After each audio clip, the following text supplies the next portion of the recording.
Bobur tinchlikmi? Uyimizga qarzini so'rab keladigan bo'lgan odamlar. Oladigan joyim bor edi, telefon ko'tarmayapti aka. Telefonni ko'tarmayapti. Yer tagidan bo'lsa ham top. Tushundingmi? Borib kel. Ha. To'xtada. Sen o'z ko'ngli bo'shlik qilib bormaysan. Yur birga boramiz. Mana shu aka. Sardor. Assalomu alaykum. Va alaykum assalom. Keling aka. Sardor uydan? Akam chiqib ketgandilar. Chaqirib ber uyda ko'p gapirma. Rostdan chiqib ketganlar. Telefon qil. Tinchlikmi aka? Qarzi bor, telefonni ham ko'tarmay ishxonasida ham yo'q. Alo. Yoqqa ber. Alo. Boburman. Ha, o'chirib qo'y, qaytchiq. Kim ekan bolam?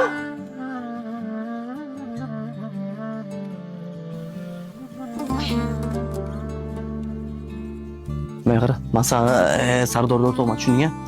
Akang ko'rish kelganman. Assalomu alaykum onajon. Va alaykum assalom. Keling. Kimsiz? Sardor ko'rish kelgan onajon. Kim bo'lasiz Sardorga? O'rtog'i bilan ona. Sardorni hamma jo'rasini taniyman. Yo sizdan ham qarzi bormi? Yo'q, onajon, qanaqa qarz? Sardor oyoq singaniga ko'rish kelgandim.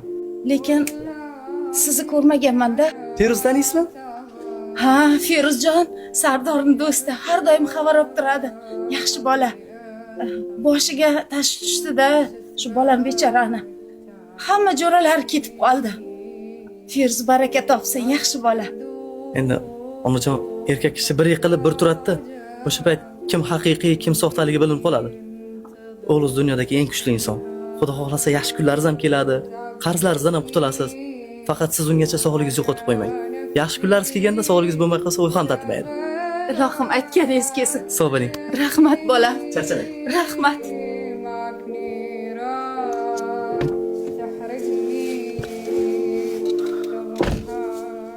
Nimaga unaqa qilding? Xavotirlanib chiqqanlarga onajonimiz ko'z oldimga keldi akajon. Onani begonasi bo'lmasga aka. Katta bo'lib qolsan. Umrimda birinchi marta sen bilan faxrlanib ketdim. Malades.